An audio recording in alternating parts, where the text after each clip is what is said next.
For today's video guys, konti lang ang paninda namin ngayon kasi Monday. Usually pag Monday mahina ang bentahan, medyo matumal. Bugso rin kasi ang dating ng mamimili pagka ganitong araw. Sa looban ng isang linggo talaga mayroong isang araw na medyo mahina ang benta.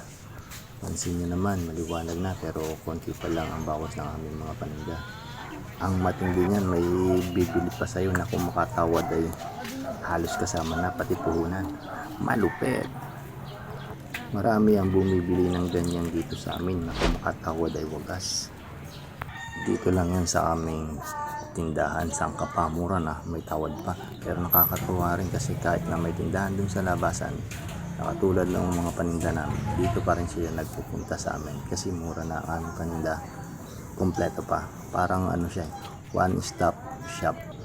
Kasi kompleto siya, may grocery din kami from gulay to frozen, mga baboy, isda, marami pang iba. Yan, may manok din kami. Kompleto, halos kompleto na dito sa amin. Kita nyo naman, fresh na fresh yung mga isda namin.